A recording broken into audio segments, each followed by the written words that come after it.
disse: nada me faltará, diferentemente do que quase todo mundo pensa, não está relacionado a bens materiais. Está relacionado a toda a minha vida, minha alma, minhas angústias, minhas aflições, como o salmista estava passando. Por quê? Porque eu tenho paz no meu Senhor.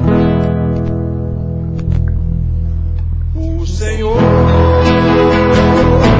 meu pastor, e nada me faltará. Nada me faz em verdes pastos, e guia-me pra junto das águas tranquilas.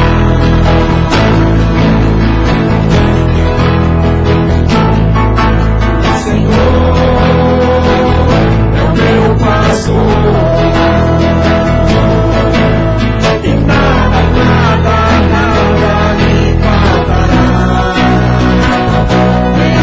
Me faz em verdes pastos, e guia-me pra junto das águas tranquilas.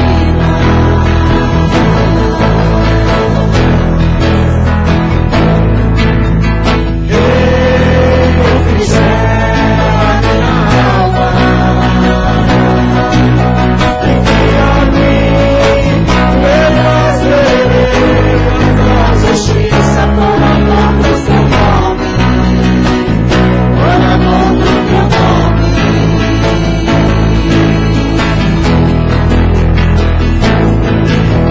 Ainda que eu ande pelo vale da sombra da morte, nada temerei.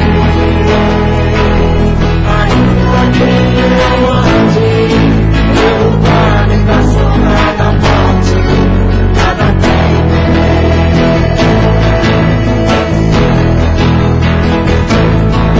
O Senhor é o meu pastor, o Senhor é o meu pastor, o Senhor é o meu pastor.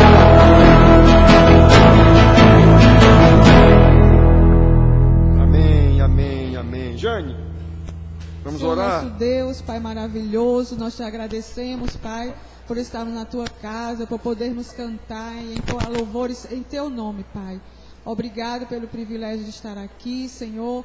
Fala aos nossos corações através da palavra, que nós venhamos sair daqui abastecidos, vamos dizer assim, com a tua palavra, para que nós não possamos pecar contra ti durante toda essa semana, durante os nossos dias, Senhor.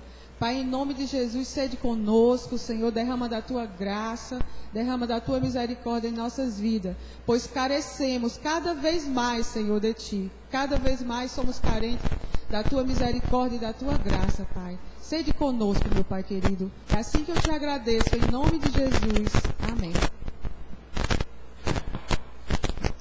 Amém. Podem sentar, irmãos, e vamos abrir nossas Bíblias no Evangelho de Mateus, primeiro dos Evangelhos como está na Bíblia.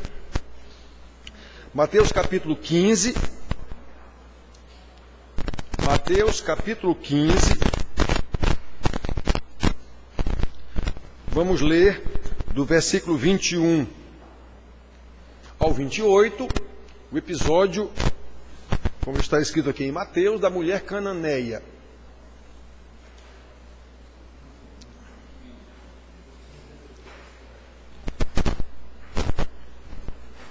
Em Lucas diz que era uma mulher cirofenícia, grega. Aqui em Mateus diz que é uma mulher cananeia. É a mesma situação. Então, olha, em Lucas não, em Marcos. Estou dizendo, em Lucas diz que é uma mulher grega, cirofenícia. Aqui em Mateus, em Marcos diz que é uma mulher cirofenícia, grega. Aqui em Mateus fala que é uma mulher cananeia. Mas é a mesma coisa. Então diz assim, irmão, Mateus capítulo 15, versículos 21 a 28. O título da minha Bíblia é A Mulher Cananeia. A epígrafe aqui. Partindo Jesus dali, retirou-se para os lados de Tiro e Sidom. E eis que uma mulher cananeia, que viera daquelas regiões, clamava: Senhor, filho de Davi, tem compaixão de mim. Minha filha está horrivelmente endemoniada. Ele, porém, não lhe respondeu palavra. E os seus discípulos, aproximando-se, rogaram-lhe: despede-a, pois vem clamando atrás de nós. Mas Jesus respondeu: não fui enviado senão as ovelhas perdidas da casa de Israel. Ela, porém, veio e o adorou, dizendo: Senhor, socorre-me. Então ele, respondendo, disse: não é bom tomar o pão dos filhos e lançá-lo aos cachorrinhos. Ela, contudo, replicou: sim, Senhor, porém os cachorrinhos comem das migalhas que caem da mesa dos seus donos. Então lhe disse Jesus: ó mulher, grande é a tua fé, faça-se contigo como queres. E desde aquele momento, sua filha ficou sã. Irmãos queridos, eu acho tremendo esse relato aqui. Não é? As pessoas, especialmente a igreja, na sua tradição, tem a história de falar do Jesus meigo e doce. A gente vê aqui que Jesus não era nada meigo nem doce, coisa nenhuma. Era uma pessoa tremendamente dura, porque a verdade é sempre dura. E ele falava naturalmente, não queria saber de estar agradando ou desagradando ninguém, não. Ele falava o que tinha que falar. Então, irmãos, nós vemos aqui, temos falado tanto porque essa é a nossa realidade. Estamos vivendo dias difíceis, terríveis, dias de pandemia. Perdemos tantos conhecidos e eu falei a alguns irmãos: olha, a pandemia, a morte está chegando perto da gente. Antes era só pessoas da televisão, aí começou a chegar perto da gente, gente conhecida, depois gente da igreja, depois gente da nossa família. Quantas pessoas conhecidas nossas, inclusive daqui da igreja, parentes de gente da igreja, estão hospitalizadas em situação gravíssima. O genro do meu irmão lá em Belém faleceu. Rapaz de 35 anos, novo, sadio. Então, quantas vezes nós recebemos pedidos de oração de irmãos daqui da igreja, que tem parente doente? E é possível que alguns já estejam desanimando. Eu percebo que ligam pedindo oração, mas já é tipo: pastor, só a graça de Deus mesmo, não sei o quê. Ou seja, não estão mais confiando muito nessa graça não, já estão cansados, achando que as orações diante da pandemia não está tendo muita força não. Então nós vemos as pessoas que estão na linha de frente, médicos desanimados, enfermeiros desanimados. Estamos lutando, feito Dom Quixote lá, lutando contra um moinho de vento, dizendo que é um dragão. Nós não temos condição de lutar contra isso. Então as pessoas, a gente vê claramente na televisão, podem estar, especialmente o pessoal da linha de frente, eles estão esmorecendo diante de tanta morte. Na frente deles.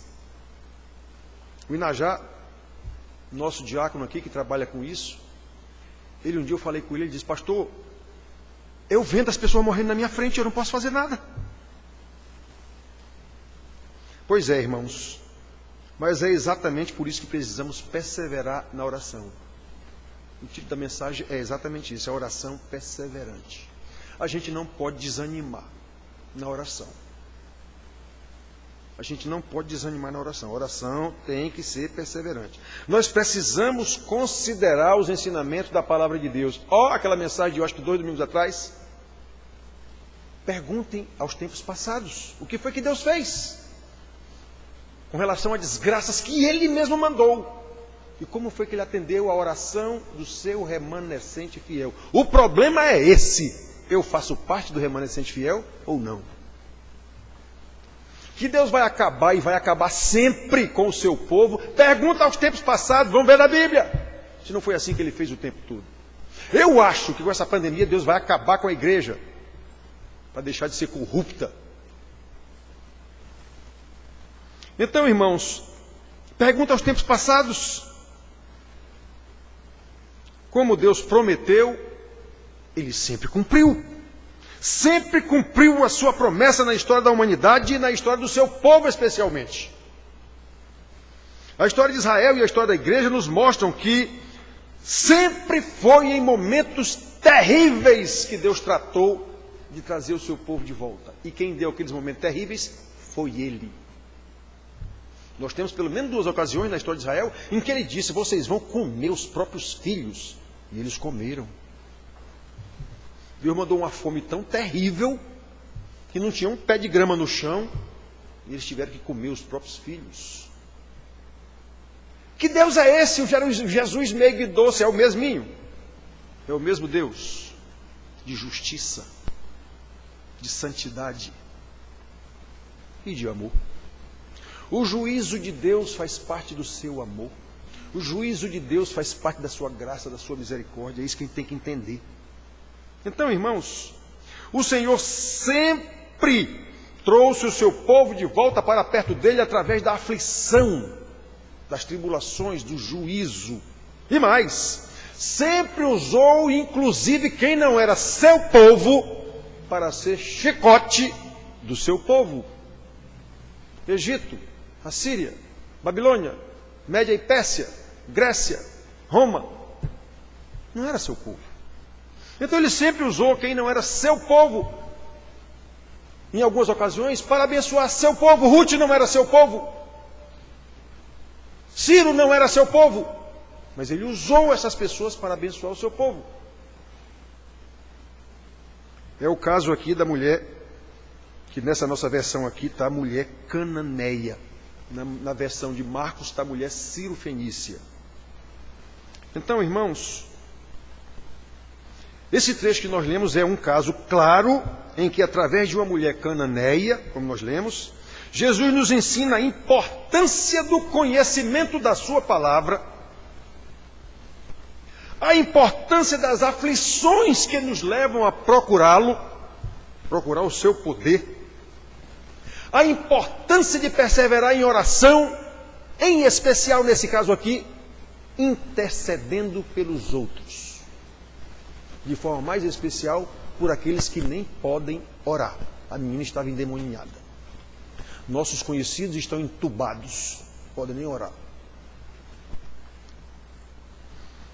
Então, irmãos, nesses versículos a gente pode ver, já falei aqui a ordem, mas em primeiro lugar a gente pode ver o quanto nós precisamos conhecer o nosso Senhor, o quanto nós precisamos crescer no conhecimento do nosso Senhor para realmente fazer a sua vontade e não querer que Ele faça a nossa, como se vê nas reuniões de oração, 100% dos casos. Nós podemos ver aqui claramente, irmãos, que o comportamento dos discípulos, por exemplo, demonstra que eles não sabiam qual era a vontade de Jesus. Demonstra o quanto as pessoas podem estar perto, digamos assim, esse perto está entre aspas, de Jesus, o quanto as pessoas podem ser membros de igrejas, eu vivo dizendo isso aqui, e não saber nada de Deus. Não conhecem a vontade de Deus. Os próprios discípulos, por diversas vezes, demonstraram não conhecer a vontade do Senhor.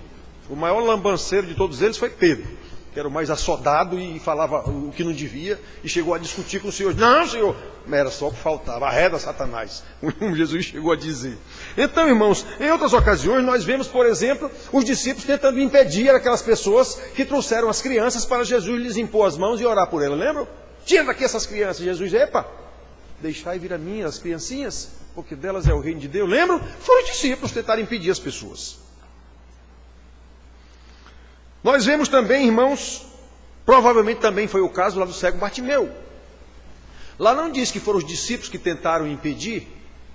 E esse relato do cego Bartimeu tem 3 relatos, todos 3 diferentes, nos 3 evangelhos, não é? Nós temos o relato de Mateus, que fala que foi um cego, chegando em Jericó, mas não diz o nome. Marcos diz que era um cego chamado Bartimeu e era na saída de Jericó. Aliás, aqui eram 2 cegos, o Mateus. E o Lucas fala que era um cego chegando em Jericó também, mas não diz o nome. Mas não importa. O que importa é que Lucas ele dá uma dica, digamos assim. Quem mandou o cego calar a boca eram os que iam na frente. Então eram os discípulos. Vamos tirar a prova aqui. No versículo 23 aqui da mulher samaritana, ou da mulher cananeia, Os discípulos disseram assim: despede-a, pois vem clamando atrás de nós. Então se a mulher vem atrás de nós, eram eles que iam na frente. E lá em Lucas, no relato do cego, diz que eram os que iam na frente que mandaram o cego calar a boca. Então, não perturba, rapaz. Então, provavelmente eram os discípulos. Então, irmãos, vejam que até pessoas próximas de Jesus, como eram seus discípulos, por diversas vezes, vemos que não sabiam a vontade de Jesus. Aí, como o nosso Senhor é soberano e sábio nos seus desígnios, ao nos transmitir ensinamentos, até mesmo por meio de quem, segundo imaginamos, e segundo até está escrito mesmo, não faz parte do seu pacto, não está na sua aliança, como era o caso dessa mulher aqui, não é? Não faz parte do seu povo eleito, como era o caso dessa mulher cananeia. Naquela ocasião ali, o seu povo eleito ainda era só Israel. Embora Jesus já tenha vindo dizer: tenho outras ovelhas que não são desse aprisco. Quer dizer, não é só vocês não, seus israelitas. Não são só vocês. Quem era essa mulher? A Bíblia não diz. Como eu já disse, Marcos, que só tem esses dois relatos, Mateus e Marcos, diz lá que era uma mulher grega, Ciro-fenícia. Lembra de uma oração alguns domingos atrás que tinha uns gregos que foram procurar Jesus também? Pois é, esses gregos são gente boa. Então essa mulher grega, Ciro-fenícia, né? Quem era essa mulher? A Bíblia não diz nada sobre ela, mas diz uma coisa importante aqui. Ela sabia quem era Jesus. Ela conhecia a profecia sobre o Messias, tanto que ela diz: Senhor, filho de Davi. A mulher sabia quem era Jesus, que nem os gregos que foram atrás de Jesus. Ela sabia, ela conhecia a profecia, não era do povo de Deus. Era uma cananeia, grega, Ciro-fenícia, o que for. Ela não era povo de Deus, mas conhecia a profecia do Messias, que era descendente de Davi. 22. E eis que uma mulher cananeia, que viera daquelas regiões, clamava: Senhor, filho de Davi. Que nem o Bartimeu clamava do mesmo jeito. Em dois dos relatos ele clamava desse mesmo jeito: Senhor, filho de Davi. Um dos relatos diz que ele chamou Jesus, filho de Davi. Mas dois relatos diz que ele chamou igualzinho a mulher aqui: Senhor, filho de Davi, tem compaixão de mim. Do mesmo jeito. A mulher conhecia a profecia. Olha a importância da gente conhecer o Senhor. Olha a importância de conhecer o Senhor. Aqueles gregos lá de João 12, que a gente pegou um dia desse aqui, sabiam quem era Jesus e foram procurá-lo, queriam falar com ele. Porém, irmãos, convém observar um detalhe. Primeiro ponto que a gente falou aqui, a importância de conhecer a palavra do Senhor. A importância de conhecer o Senhor. Aí nós vemos aqui no relato também que mesmo a mulher conhecendo o Senhor Jesus, ela sabia da profecia, tanto que ela se dirigiu a ele: Senhor, filho de Davi, tem misericórdia de mim, tem compaixão de mim. Mesmo ela conhecendo a profecia de Jesus, houve um motivo para ela procurá-la.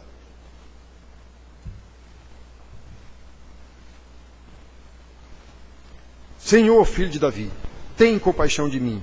Qual o motivo? Minha filha está horrivelmente endemoniada. A mulher estava numa aflição maior do mundo. Bendita a aflição. Bendita a aflição. Como a aflição foi uma bênção tão grande na vida desta mulher. Esse é o segundo ponto. A aflição, temos que entender isso como bênção de Deus. No mundo passais por aflições, o Senhor Jesus diz. Ele passou pela aflição e pela angústia e pela cruz. Não há glória sem cruz, meu Deus do céu. As igrejas pregam glória sem a cruz. As igrejas pregam que Deus não quer que a gente sofra. Mas como não? Se é Ele mesmo que manda o sofrimento para nos purificar. Não existe como purificar o ouro sem fogo.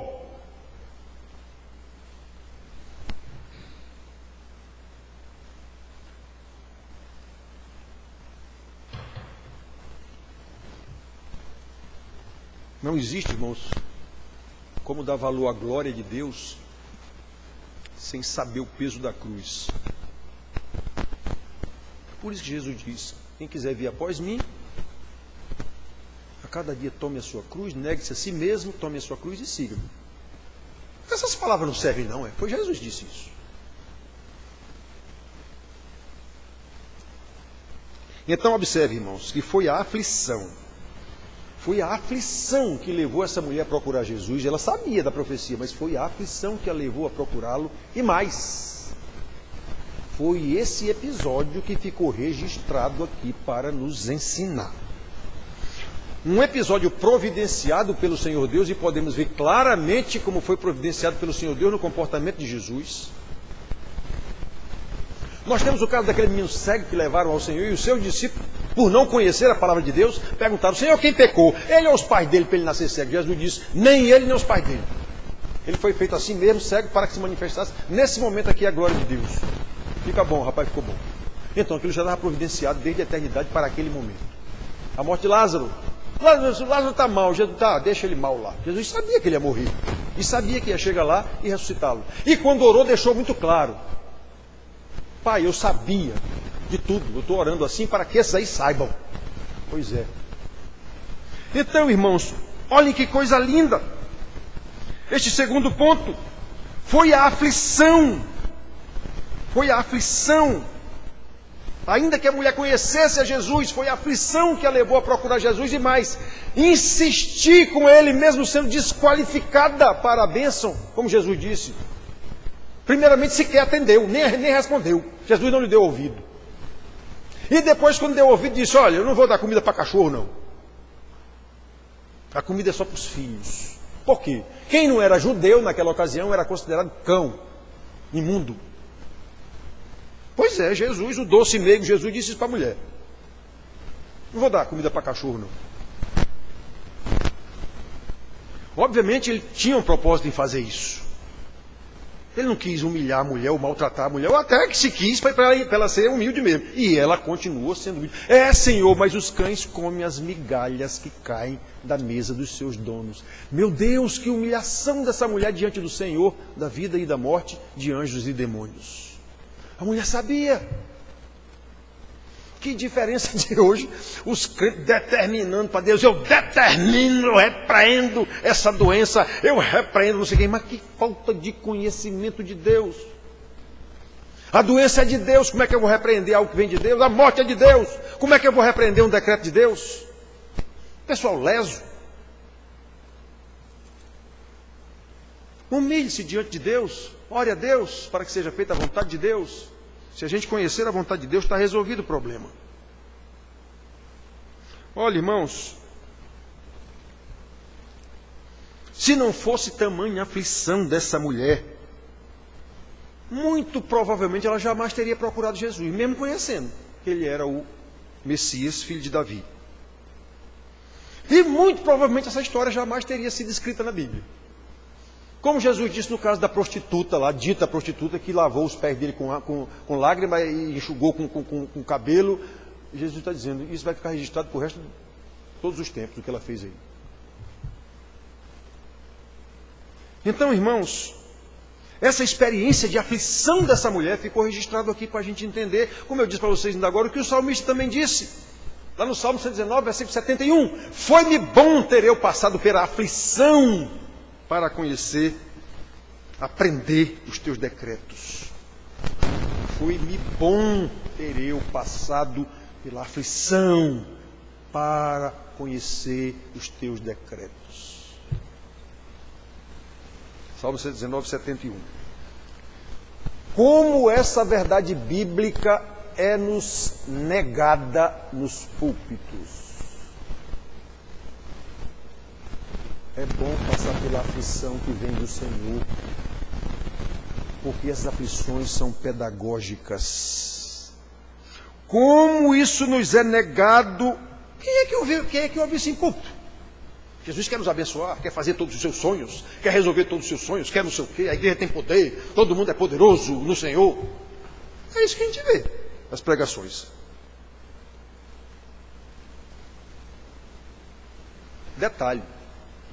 as bênçãos e o poder e tudo, é sempre na esfera material. Sempre na esfera material. É sempre na esfera secular. Numa direção totalmente contrária aos ensinamentos da Bíblia. Mas é totalmente contrária mesmo. A prosperidade material, a ausência de tribulações, a ausência de aflições nesse mundo, são características de uma estrada pavimentada para levar você ao inferno. Pois é, mas é isso que se prega nos púlpitos. A ausência de aflição, a ausência de tribulação, a ausência de pobreza, a ausência de doença, está tudo certo, Deus vai abençoar você, vai estar tudo certo. Pois isso é uma estrada pavimentada para levar você para o inferno. Nos púlpitos de todas as igrejas, com raríssimas exceções. Mas bote raríssimas nisso. É só olhar a Bíblia, é só ler a Bíblia. E não psicologizar a mensagem aqui. Ah, irmãos queridos, como as pessoas buscam isso na igreja, bênçãos materiais, bênçãos na esfera secular, eu quero é viver muito bem nesse mundo. Céu, sim, céu é outra história, céu é outra história, isso é mais para frente. Eu quero é viver bem aqui nesse mundo. É isso que os pastores falsos oferecem nos púlpitos. Não é isso que as pessoas querem? É isso que eu ofereço para elas poderem pagar por isso.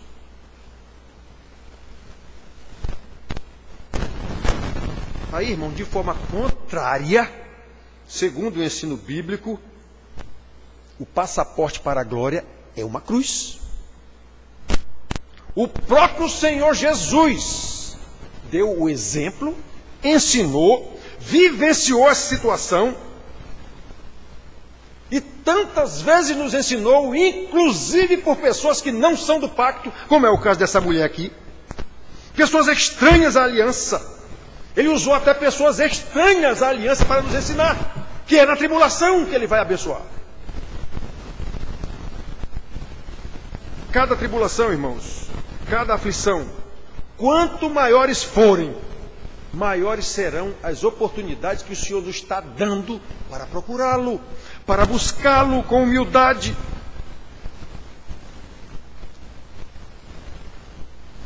Meu Deus do céu. Esse pastor é doido, está ensinando um negócio desse. Está contra todo mundo. Estou mesmo. Estou mesmo.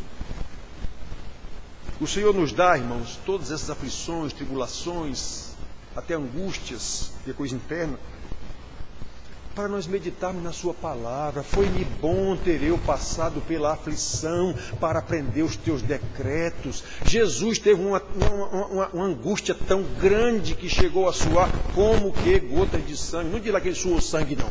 Diz que ele suou como que gotas de sangue.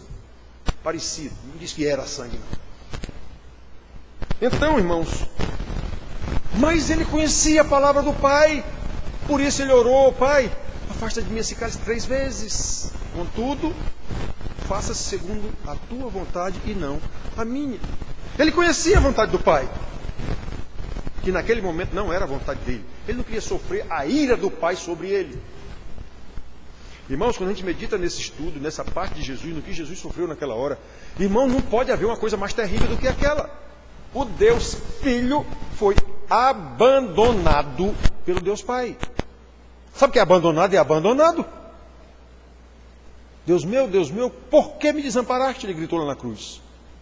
É como se Deus tivesse virado as costas para Jesus naquele momento. Resolva só você aí.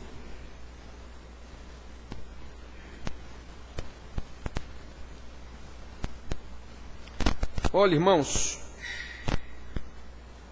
nós precisamos meditar nas palavras do Senhor.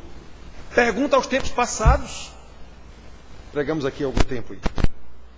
Precisamos meditar perguntando a esses tempos passados no cuidado que o Senhor Deus tem com o seu povo. A aula de hoje da escola dominical. O cuidado que o Senhor tem com o seu povo. E isso não quer dizer que esse povo não vai sofrer, não. Muito pelo contrário. Quer dizer que Deus vai mandar sofrimento para esse povo cada vez que eles se afastarem, para trazê-los de volta. Está aí a história da Bíblia inteira mostrando isso para a gente. Pergunta aos tempos passados. O seu cuidado com o seu povo eleito E Ele faz isso sempre com o propósito de nos fazer crescer espiritualmente para sermos iguais a Jesus. Romanos 8, 28 e 29. Todas as coisas que o homem estava falando ali, de sofrimentos. Ele estava falando de sofrimento por causa da pregação do Evangelho e tudo. De quem nós éramos, quem Deus nos fez e tudo. Era isso que ele estava falando. Não era prosperidade material. Todo mundo que cita esse versículo está se referindo a coisas materiais. Não, Deus vai fazer ficar melhor. Não é coisa material que ele está falando. O que acontece, os castigos, as provações, tribulações, os cambal, tudo isso coopera para o nosso bem. Que nosso bem é que ele está falando aí? Salvação. O nosso bem que ele está falando ali no livro inteiro é a salvação pela fé. Pela graça mediante a fé. Como ele também prega em Efésios. É disso que ele está falando.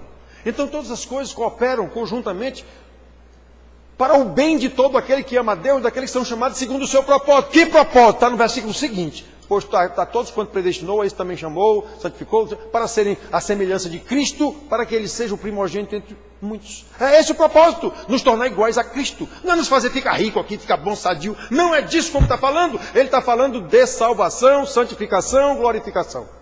É disso como está falando ali. Pois é, irmãos. Aí como é que ele faz isso na vida da gente? Como foi que ele fez claramente, inclusive dizendo antecipadamente para os seus discípulos, todos eles, e mais claramente a Paulo: você vai ver o que é bom sofrer pelo meu evangelho. Você vai saber. Você vai saber o quanto importa sofrer por causa do meu evangelho. O poder de Paulo todo mundo quer, mas o sofrimento de Paulo ninguém quer. O poder dos apóstolos, todo pastor acha que é um apóstolo. Pois é, mas os sofrimentos, porque tem poder, porque Jesus nos deu poder. Sim, colega. E os sofrimentos que antecedem esse poder? Ou que andam junto com esse poder? Isso ninguém quer. Então, irmãos, em terceiro lugar, nós podemos observar nessa lição aqui que Deus deu. Primeiro, que já verificamos, precisamos conhecer o nosso Senhor, conhecer a sua palavra. E a sua palavra nos diz que é nas aflições que Ele nos faz procurá-lo. Especialmente nas aflições. Aí, em terceiro lugar, nós precisamos ver aqui a importância de perseverar na oração. Nós buscamos o Senhor em oração, na aflição. Aí, quando não vem do jeito que nós queremos, a tendência é desanimar. Não adianta mais orar, não. Não vou mais para a igreja não, já pedi, fui em reunião de oração, fui em jejum, fui não sei o quê, não resolveu nada, não vou mais não. Já pedi pelos meus filhos, continua desobediente, continua drogado, continua não sei o quê, não adianta orar não. Essas pessoas não sabem quem é Deus. Não tem humildade nenhuma diante de Deus, tanto que quer forçar Deus a fazer a sua vontade. Se Deus não fizer segundo a sua vontade, eu quero lá saber desse Deus. Não resolveu o meu problema, não. Então nós temos que entender isso, irmãos, a perseverança na oração. Essa mulher cananeia enfrentou primeiro a rejeição dos discípulos.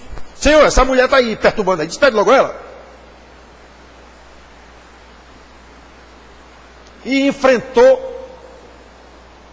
o descaso de Jesus. Jesus não lhe respondeu.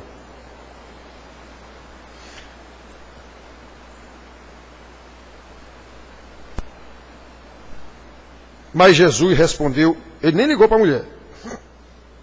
23. A mulher disse: Jesus, Senhor, filho de Davi, tem compaixão de mim. Minha filha está horrivelmente endemoniada. Ele, porém, Jesus, não lhe respondeu palavra. Jesus simplesmente ignorou a mulher. Aí os seus discípulos, um mata, o outro enterra. Os seus discípulos disseram: Senhor, despede-a, ela está perturbando aí. Aí Jesus respondeu de novo: não fui enviado senão as ovelhas perdidas da casa de Israel. Essa mulher não era de Israel, era uma mulher cananeia, sírio-fenícia, grega. Ela, porém, veio e o adorou. Sabe o que é adorar, irmão? É se ajoelhar diante dele lá, beijar suas mãos.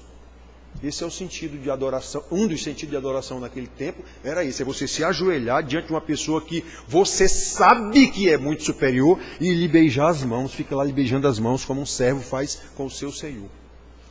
Esse é um dos sentidos e é o mais conhecido. Adorar quer dizer se ajoelhar e beijar. O que o pessoal faz aí com fitinha de santo, com santo, com não sei o quê, candomblé, igreja católica, onde for. Pastores. Tem pastores que também requerem praticamente a adoração dos irmãos.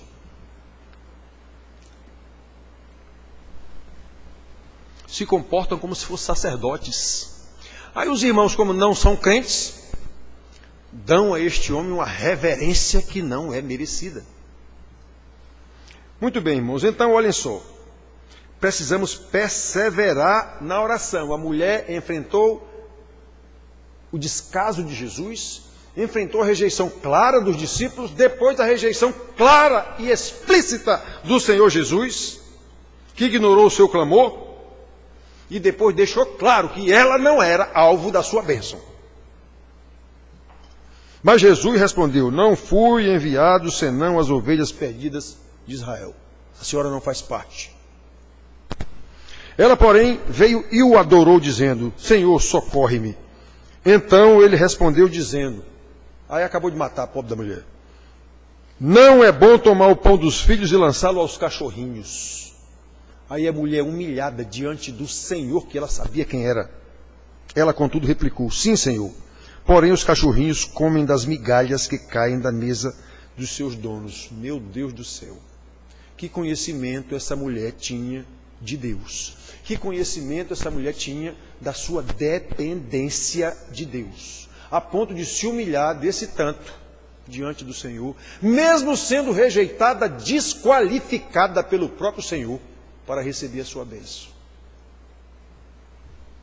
E os crentes de hoje exigem de Deus, exigem. Meu Deus do céu, olha, de arrepiar você estudando esse caso aqui. Que coisa terrível ouvir do Senhor Jesus isso: você não é digno da minha bênção. A mulher foi desqualificada pelo Senhor Jesus, mas mesmo assim, ela veio, o adorou e perseverou na sua oração. Senhor, me ajuda. Senhor, tem compaixão de mim. Cura minha filha, a minha estava endemoniada. É claro que essas duas palavras do Senhor Jesus faziam parte da providência de Deus, e Jesus sabia disso. Exatamente para nos ensinar, através dessa mulher cananeia. Só que ela não sabia disso. Hoje nós sabemos, está escrito aqui. Que nem o caso de Jó. O que eu já ouvi de pastores dizendo em livros escritos que o tema do livro de Jó é por que o justo sofre? É não. O livro de Jó não diz por que o justo sofre. Nós vemos lá que está escrito, tudo em história e tal, mas Deus nunca disse a Jó por que ele sofreu. Quando Jó se meteu a besta, largou indo justiça própria, Deus disse: tu sabe o que, rapaz? Quem é esse ignorante aí que está falando sem saber de nada? Aí Deus disse para ele quem ele era. Você sabe quem fez a terra? Você sabe. Aí Jó disse: é mesmo, agora eu sei quem é o Senhor. Ele nunca disse a Jó porque Jó sofreu. Então o tema do livro pode ser, no máximo, a perplexidade do justo diante do sofrimento. Aí está certo. Jó estava totalmente perplexo diante. Por que eu estou sofrendo isso? Se eu não dei causa e não deu medo. Mas Deus nunca disse para ele. E nem está escrito lá por que o justo sofre. Deus deu sofrimento a ele só para mostrar a Satanás que meu servo não vai me negar. Só para isso. Muito bem, irmãos. Então a gente pode ver aqui, a mulher não sabia. Ela conhecia a profecia sobre o Messias. Estava passando por uma aflição tremenda. E mesmo não sendo povo de Deus, ela creu nele, creu que ele a abençoaria, creu no seu poder e não abriu mão. Ela o procurou e insistiu: Senhor, me abençoa. Mesmo ele dizendo: você não é digno da minha bênção, mas eu quero a sua bênção. Ela não desistiu e mais, apresentou argumentos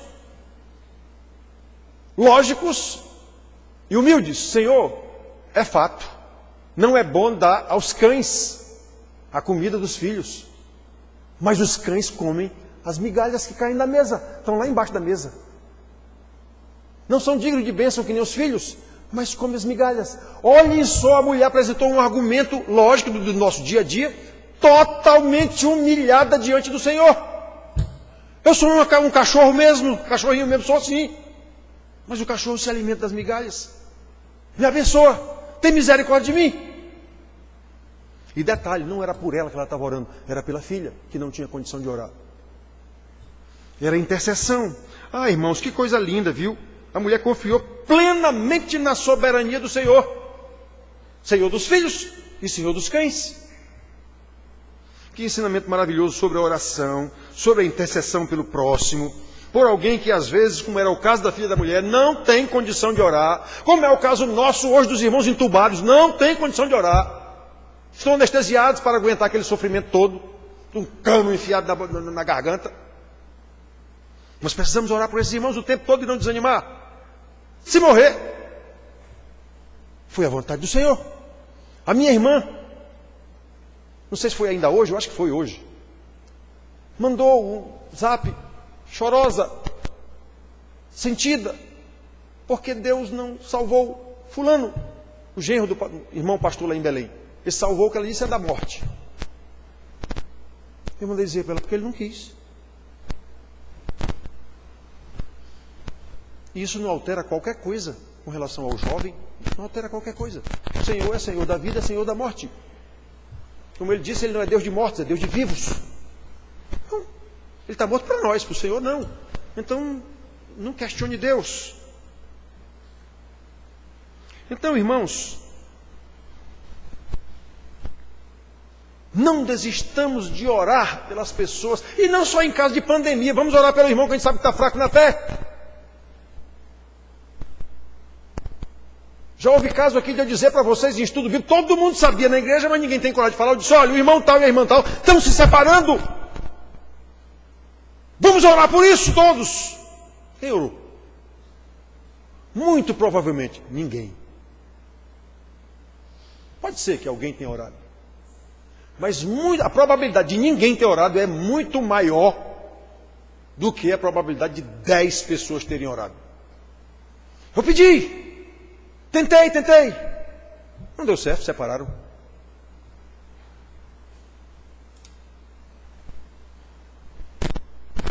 Uma tristeza muito grande. O que é pior? Um irmão morrer de Covid ou um casal da igreja se separar? Eu garanto para vocês, é muito pior um casal da igreja se separar. Mas muito pior. Porque um casamento, como está escrito lá por Paulo em Efésios, representa a união de Deus, Jesus, com a sua igreja. O homem e a sua mulher representam a mesma união de Jesus com a igreja. Sabe qual é a possibilidade de Jesus se separar da sua igreja? Nenhuma. Pois é, o casal se separou. O casal que representa a união de Cristo com a igreja se separou. Pense numa tragédia espiritual. O irmão morreu, foi para a glória. Qual é o problema? Nenhum. Mas a separação de um casal é um problemão. Detalhe, não tem mais conserto. Muito dificilmente tem conserto. Então, irmãos, a gente pensa, não deixemos de orar. Não só por causa física, pela morte do irmão, pelo desemprego do irmão. Não, as causas espirituais são muito mais importantes. Olha o filho desobediente. Olha o casal que está brigando. Olha o desinteresse pela igreja, pelas coisas do Senhor.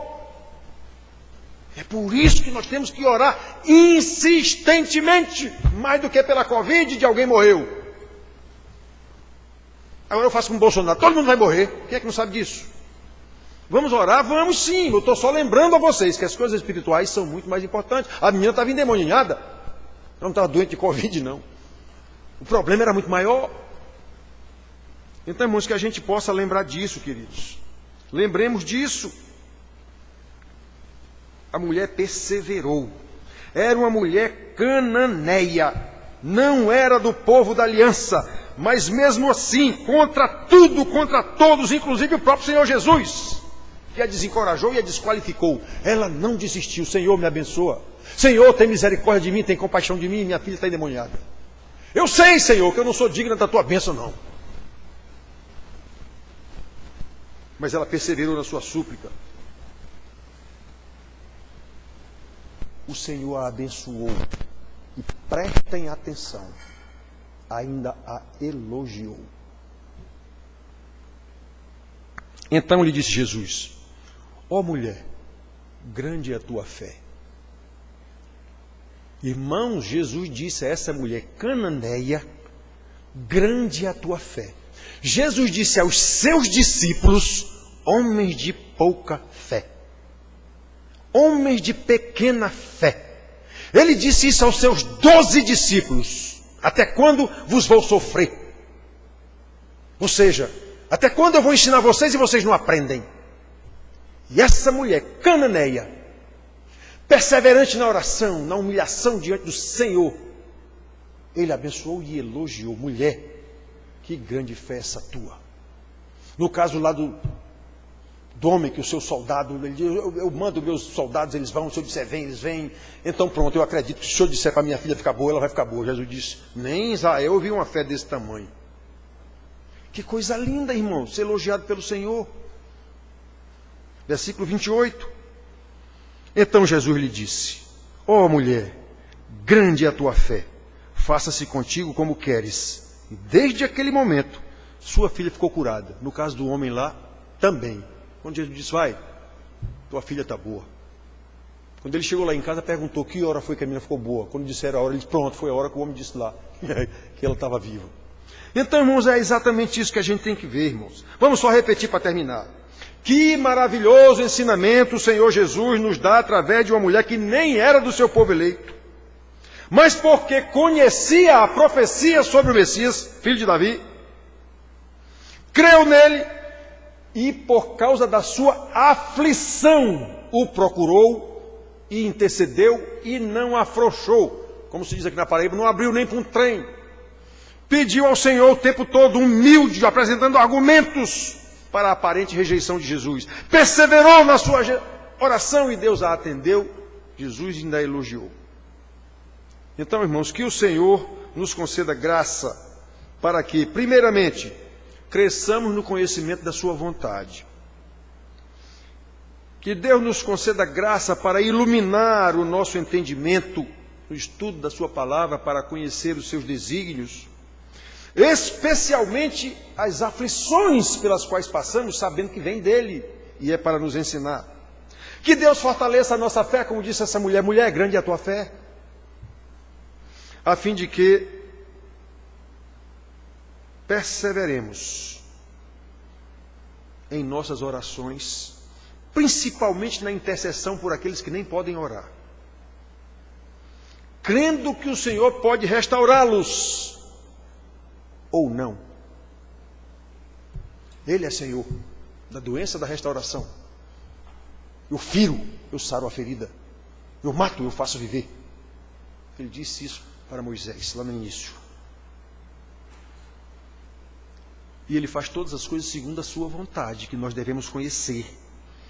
Exatamente para andar segundo a vontade dele e não a nossa, para que em todas as coisas o nosso Deus querido e Senhor majestoso seja louvado em nós e através de nós. Amém.